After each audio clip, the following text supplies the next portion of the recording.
இந்த வீடியோவில் டெட்லாக்லாம் என்னன்னு பார்க்கலாம். அதுக்கு முன்னாடி இந்த மாதிரி இன்டர்வியூ டிப்ஸ்க்கு என்னோட அக்கௌண்ட் ஃபாலோ பண்ணிக்கோங்க. Day 25 of 30 days 30 Java interruptions. Deadlock எப்போ நடக்கும்னா 2 இல்லை அதுக்கு மேலே இருக்க த்ரெட்ஸ் ஒரே மெமரியை ஈச் அதர் ஒன்றுக்கு ஒன்று பிளாக் பண்ணுறப்ப ஒன்று இன்னொரு வெயிட் பண்ணும். இதுதான் டெட்லாக். இப்படி டெட்லாக் ஆகிறதுனால எந்த த்ரெட்டாலையும் ப்ராசஸை கண்டினியூ பண்ண முடியாது. ப்ராசஸ் ஸ்டக் ஆகி நின்றுடும். இப்போ இந்த எக்ஸாம்பிள் எடுத்துக்கிட்டீங்கன்னா 2 ஆப்ஜெக்டை இனிஷியலைஸ் பண்ணுறோம். கீழே 2 த்ரெட்டை கிரியேட் பண்ணுறோம். அதில் ஃபஸ்ட்டு த்ரெட்டை வச்சு ஒரு மெமரி லாக் பண்ணுறோம்.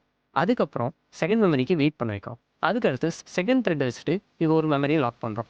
செகண்ட் த்ரெட்டை வச்சு மறுபடியும் அந்த ஃபஸ்ட்டு மெமரிக்காக வெயிட் பண்ண வைக்கிறோம். இப்போது இந்த இடத்துல பார்த்தீங்கன்னா ஃபஸ்ட்டு த்ரெட் வந்துட்டு ஃபஸ்ட்டு மெமரியை லாக் பண்ணிடுச்சு. ஆனால் வந்துட்டு அதுக்கு செகண்ட் மெமரி தேவைப்படுது.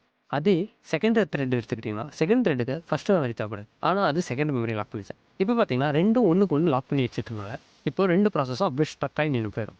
ப்ராசஸ் கண்டினியூ ஆகாது. டெட்லாக் எதனால் நடக்கும்னா mutual exclusion, hold and wait, no prevention, circular wait, இந்த 4 ஒட்டுக்கா நடக்கிறப்ப டெட்லாக் நடக்கும். இந்த டெட்லாக்கை எப்படி நம்ம அவாய்ட் பண்ணோம்னா லாக் ஆர்டரிங் மூலமா நம்ம அவாய்ட் பண்ணலாம். அதாவது வந்துட்டு ஒரே சேம் ஆர்டரில் வந்துட்டு லாக் போடுறது. அதுக்கப்புறம் ட்ரை லாக் மெக்கானிசம். ஃபஸ்ட்டு அந்த மெமரி வந்துட்டு அவைலபிளாக இருக்குதா இல்லையான்னு சொல்லிட்டு ட்ரை பண்ணிவிட்டு அப்புறமேட்டு லாக் போடுற மெக்கானிசம். அதே மாதிரி நெஸ்டட் லாக்கை வந்துட்டு அவாய்ட் பண்ணணும். ஏன்னா அதை வந்துட்டு நம்மளால் கண்ட்ரோல் பண்ண முடியாது. இந்த வீடியோ புரிஞ்சிருந்துச்சுன்னா இந்த வீடியோ லைக் பண்ணுங்கள். இன்டர்வியூக்கு ப்ரிப்பேர் பண்ணுற உங்கள் ஃப்ரெண்ட்ஸ்க்கு இந்த வீடியோ மறக்காமல் ஷேர் பண்ணிடுங்க.